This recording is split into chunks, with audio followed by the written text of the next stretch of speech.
Tere! Tervitan sind täna Kohila kunstikooli eest ja minu selja taga on 2016 aasta Porsche Cayenne GTS 3.6 Turbo. Miks ma olen Kohilas? See on hästi lõbus lugu. Üks meie ägedatest vaatajatest, fännidest pakkus mulle ka oma autot reviewks ja siin ma nüüd olen. Saatuse tahtel oli mul täna siia asja. Aga nüüd autost. 2016 Cayenne GTS. Nimetus on natukene keeruline, aga mis ta siis tegelikult on? Ja lähme kohe selle kõige tulisema, kõige põhilisema kaardi juurde. Ja see on see Volkswagen Touaregi kaart. Lammutame selle loo kohe ära. Väga paljud tahavad öelda, et Cayenne'i näol on tegemist ülemakstud Touaregiga. Ja tõele au andes, siin on ka teatud tõepõhi taga, siin on väikene seos, sest tõepoolest väga palju detaile just selle auto, nagu ütleme, nähtamatuse osas ongi samad. Väga paljud detailid vedrustusest näiteks ühtivad tõepoolest Volkswageniga, aga see ei ole Volkswagen. Sest et mine näiteks sama aasta, võtamegi selle 16 aasta, võta sama aasta Octavia ja võta sama aasta Passat ja mine sõida nendega. Need on ka põhimõtteliselt samal platvormil autod, aga need ei ole absoluutselt samad autod. See siin on täpselt sama lugu. Kuigi palju detaile ühtib, aga häälestus on ikkagi Porsche oma ja see on midagi muud. Mis siis see on? Tema on meil nüüd siis moderniseering juba eelmisest Cayenne'ist, kus see mudelivaliku keskmine masin, mis ei olnud siis kõige suurem turbomootor, vaid oli sikane 4,8 liitrine tuld sülgav, räuskav, lärmav, tulinev, vihane V8, siis siin on juba sellised ökomentalistid jõudnud oma käe vahele pista ja siin on kõigest 3,6 liitrine turbomootor, mis on siis selline jääkaru sõbralik versioon võrreldes selle suure tuld sülgava V8-ga. Aga tegelikult ei tasu kurvastada, et siin on ainult väikene V6, sest et 3,6 liitrit ei ole ka väike töömaht ja aitab sellel töömahul ikkagi turbo väga oluliselt siis kaasa. Ja võin öelda, et see turbohäälestus on tehtud ikkagi tõelise meistriteosena, et siin ei ole tunda seda liiga pikka viivitust või siis ütleme turboläägi. Tegelikult on reaktsioon väga hea ja minek on päris soliidne. Loomulikult ei ole ta nii emotsionaalne kui vana mootoriga, aga tegelikult virisemiseks põhjust ei ole. Vaatame korra seda autot nagu ikka ka väljast poolt lähemalt, vaatame korra temale sisse ja lähme teeme selle autoga ka ühe sõidu, et aru saada, mis elukas see Cayenne GTS sõigu poolest on. Nii, ja jätkame nüüd selle video teise poolega. Lähme vaatame, mis tunne selle masinaga siis sõita on. Ja enne kui me saame üleüldse sõitu alustada, jagan sinuga neid detaile ja emotsioone, mida ma kogen juba veel enne sõidualustust. Esimene element, mis loob sulle nagu sideme autoga, on loomulikult selle auto iste. Ja siin on sellele detailile pandud väga olulist rõhku, sest et iste on niivõrd sportliku olemisega, niivõrd korvis ja samal ajal ta ei ole nagu liiga ebamugav. Ta on ikkagi tehtud sellisele nagu ikkagi inimesele sõitmiseks, mitte mingisugusele sportringraja legendile, aga loomulikult ütleme see tasakaal mugavuse ja sportlikkuse vahel on tugevalt spordi poole. Ja seda sportlikku momenti rõhutab ka näiteks ilus Ferrari punane või hoopis Porsche punane turvavöö, mis tegelikult siin vägagi mustas salongis, ja ma mõtlen mustuma toonilt, selles mustas salongis toimib nagu väga sükse mõnusa kontrastina. Teine element kohe, mida sa tunned reaalselt oma kätega, on mõistagi rooliratas. Ja see on päris ilusti tehtud. Tal on täiesti õige kuju ja rool on ümmargune loomulikult. Aga need kohad, kus saavad põidlad sisse minna, kus asuvad klaafid roolide peal, need on kõik väga kihvtilt tehtud. Ja on selle rooliga ka üks probleem. Porsche nimelt kasutab oma armatuurpaneelis hästi suurt valikut näidikuid. Meil on olemas lisaks tavalistele kütustele ja mootoripööretele ning kiirusnäidikule veel ka õlirõhunäidik, õlitemperatuuri näidik. Need on kõik siuksed tänaseks juba gurmee-klassi asjad, aga ütleme siuksele tehnikasõbrale või tehnikast teadlikule inimesele tegelikult väga olulised näidikud. Ja ma ei näe neid, sest et seesama rool oma väga mõnusate, mugavate selliste nagu haaramiskohtadega varjab ära täpselt siis õlitemperatuuri ja jahutusvedeliku temperatuuri. Neid kahte ma tahaks kiirel sõidul nagu tegelikult jälgida. Aga kurvide peal ilmselt saan vaadata neid nagu korda mööda. Teine moment on sellel masinal kõikidest muudest vaagiautodest erinev, on käigukang. Kui kõikidel vaagidel on nii, et kui sa tahad kasutada käigukangi manuaalrežiimi, siis sa lükkad kangi endast paremale. Porsche on teinud selle samapidi, nagu seda on BMW-del, ehk siis enda juurde. Aga meil hetkel seda asja vaja pole, me lähme praegu, oi kui ilus hääl, me lähme praegu komfort seades lihtsalt linna peale tiirutama ja vaatame, kuidas siis sellise natuke suurema autoga, natuke raskema masinaga siis sellistel B-kategooria teedel see sõit siis tegelikult minema hakkab.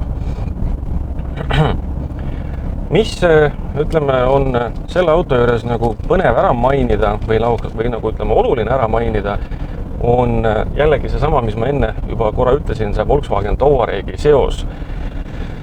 Istu korra Touaregi ja istu korra siia ja sa ei võrdle enam neid kahte autot mitte kunagi, sest et lihtsalt detailide viimistlustase on siin sellisel kõrgusel, et ma ütleks, et Audi-meestel ei tasu ka enam oma rinda nii kummi ajada, et ainult nende autodes on salongi viimistlus viimase peal. Siin on väga heast tasemest mindud veel gramm kõrgemale. Ja nagu sa tõenäoliselt selle hüppava kaamerapildi järgi aru saad, siis komfort on selles autos natukene teistsuguse tähendusega, kui seda võib olla Mercedeses või Audis. Ja tema vedrustuse seadistuse režiimid on kõva ja hästi kõva. Ametlikult muidugi siis komfort, sport ja sport pluss. Aga jah, ikkagi annab tunda seda, et on orienteeritud see masin suurtele kiirustele ja sportlikule sõidule. Mis on kahtlemata väga äge, kui sa oled selline sõiduentusiast, aga see viib meid väga veidrasse olukorda. Sest et kui me vaatame seda auto olemust, siis ametlikult on see ju ometi maastur. Ja vedrustus käitub meil kui sportautol. Ehk siis, mis pagan sa oled selline? Oled sa lind või loom?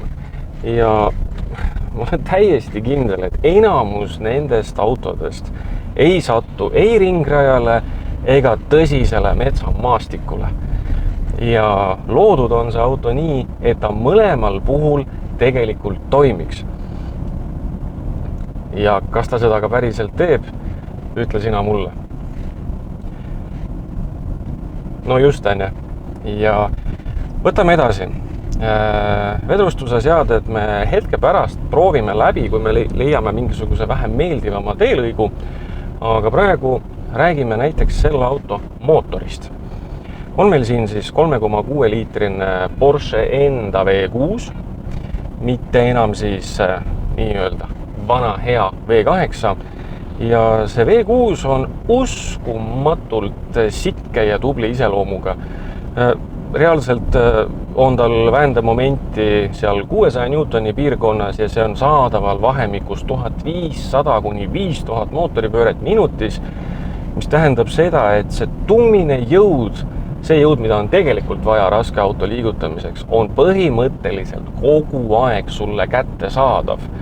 Ta ei ole selles mõttes klassikaline turbomootor, mis annab küll väga head jõudu, aga ta annab seda mingisuguses X-punktis kusagil, kus ei ole väga mugav seda tegelikult kasutada. Siin on väga hästi mootor häälestatud, lubatakse otse loomulikult sellele mootorile ka väga fantastilist kütusekulu, aga ma isegi ei hakka sellest rääkima, sest et läheb ka see auto sinna kategooriasse, et kui sa pead küsima, palju see kütust võtab, siis see auto pole sulle. See on pisut niimoodi ülbe öelda, aga tegelikult see lugu täpselt nii ongi. No, räägime siis korra sellest kütusest veel. See on üle 2 tonni kaaluv masin, millel on üle 300 kilovatti võimsust ja see on bensiinimootoriga.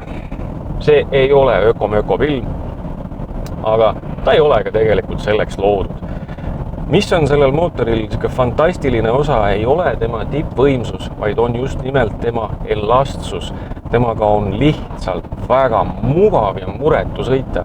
Väikseimgi gaasivajutus üsnagi mõõdukal kiirusel annab sulle kohe väga tuntava ja meeldiva sükse dünaamilise elamuse. Küsida, kas see mootor on meeldiv või pigem igav, siis jääb ta tegelikult kuhugi sinna 2 vahele keskele. Mis on nagu Porsche selline, kuidas öeldagi, signature või nagu nende firmamärk, on loomulikult alati selle mootori, mis tahes mootori akustiline häälestus. Ja ka sellel autol on sellele olulist rõhku pööratud. See mootor teeb väga vahvat häält ning on sellel autol olemas ka selline vahva süsteem, mida saab siit ühe klahvikesega aktiveerida. Ja see on siis ilma naljata mootori müra kontrollsüsteem, mis lubab sellel mootoril siis, või pigem väljalaskesüsteemil teha oluliselt valjemat häält kui tavaolekus. Ja ma leian, et see lähenemine on väga nutikas, sest et auto ei pea kogu aeg lärmama. Sa ju enamus aega sa sõidad sellega tööle ja koju, sa oled väsinud, sa tahad lihtsalt mugavalt ära olla, sul ei ole vaja seda igal sekundil seda adrenaliinisööstu, et see on ülihea lahendus ja kui sul tuleb selline sõna otseses mõttes pulli tegemise tuju, siis saab pulli teha küll.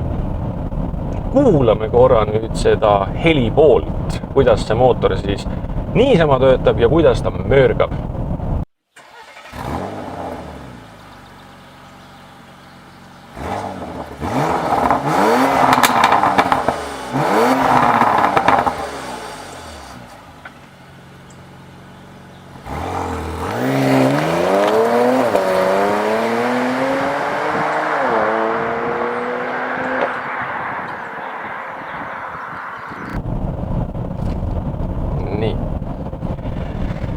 Teine lugu, mis on selle masina juures huvitav ära rääkida, on see off-roadi teema, sest et ametlikult kannab ju see masin meil nime ikkagi ju maastikusuutlik sõiduauto ja saab selle autoga teha näiteks nii.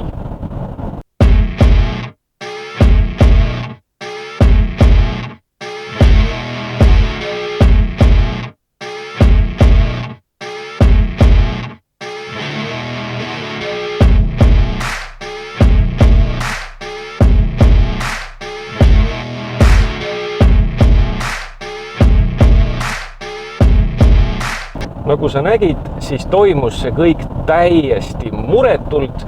Ma ei ole päris kindel, kas seaduslikult, aga tehniliselt toimis see kõik täiesti muretult. Mul oli vaja vajutada vaid 1 klahvi 3 korda järjest. Ma igaks juhuks, kuna ma ei ole selle auto karakteristikaga 100% tuttav, lülitasin sisse tal kõige siis suutlikuma maastiku versiooni. Mida see siis tegi, oli see, et tõstis see auto kõrgemale, lukustas tema diferentsiaalid ja seesama tagasipööre siin nõlval toimus absoluutselt ilma igasuguse draamata. Ma ei olnud ka seda enne harjutanud, ma tegin seda siinsamas sinu nähes ise esimest korda ja ma ütlen, et see auto täiesti üllatas mind sel hetkel, sest et see toimus sellise kergusega, et ei olnud nagu absoluutselt hirmuraasugi. Mitte mingisugust rataste pukseerimist, mitte mingisugust liigset gaasipedaali surumist, see kõik lihtsalt juhtus. Ja jälle ma pean natukene rääkima mootorist, sest et just sellistel nii-öelda off-road hetkedel on ääretult oluline, et mootor annaks head vähendemomenti just madalatel pööretel, sest off-roadis me ei saa väga kiirustada. Ja see oli vägagi mängleva kergusega saadaval, nägid, läks keel sõlme praegu. Et väga-väga hea mulje jättis ja paraku ma arvan, et see on ka ilmselt maksimaalne off-road, mida selline masin üldse kunagi teeb. Ja jätkame selle väga kihvti masinaga nüüd natukene subjektiivsematel teemadel. Tehniliselt ma rääkisin sulle põhiasjad ära. Jah, see on võimas, jah, see on suutlik, 0-100 on väga lühike aeg, maastikul saab tegelikult hakkama, bensiiniga on nii, et hea, kui sul sõber Passatiga järgi sõidaks kanistriga ja TDI Passatiga loomulikult. Et see osa on tegelikult kõik vägagi nagu selge ja arusaadav ja ma usun, et ka nagu mõistetav, kui me vaatame autoklassi kui sellist. Aga natuke subjektiivsema poole pealt, et mis tunne siis selle autoga sõita on, kellel seda autot siis tegelikult vaja on või miks teda üldse vaja on. Ja ma ütlen ausalt, ma olen selle autoga juba siin pool päeva ringi sõitnud ja ma ei ole armunud sellesse autosse, ma päriselt ka ei ole. Tal ei ole mitte midagi nagu viga sellist, mis mind tohutult häiriks või ütleme, lükkaks mu mõtted ostust totaalselt eemale, aga ma ei ole ka armunud. Ja miks ma ei ole? Sest et ma ei saa aru sellest autost, ma päriselt ka ei saa. Sa oled ühel hetkel üsnagi maastikusuutlik, tubli selline Jeepi hakatis, teisel hetkel sa proovid olla sportauto, aga olgem ausad, sa ei ole tegelikult kumbagi. Ja natukene mind häirib, mind isiklikult. Võib-olla sulle see meeldib, ma saan aru, mille jaoks see nii on, aga mis mind häirib ta on liiga kõva. Võib-olla kui sa elaksid Prantsusmaal, kus on Euroopa parimad teed, siis oleks ülimõnus selline väga konkreetne, terav, täpne vedrustus, täpne rool, kõik see Porsche spordile orienteeritud auto häälestus. Meil siin Eestis, aga ma ütleks, et seda on natukene liiga palju. Teine lugu näiteks on müratasemega. Meil on all siin lamellrehvid ja ma kuulen neid väga hästi ja kõiki, mitte ainult natukene eest või ühte tagumist ei. Ma kuulen neid kõiki. Must sõitis praegu Passat mööda ja ma kuulsin seda ka. Sellises hinnaklassis, sellises suuruses ja sellise nagu viimistlustasemega ja sellise tehnilise tasemega autost tegelikult ootaks natukene paremat tulemust.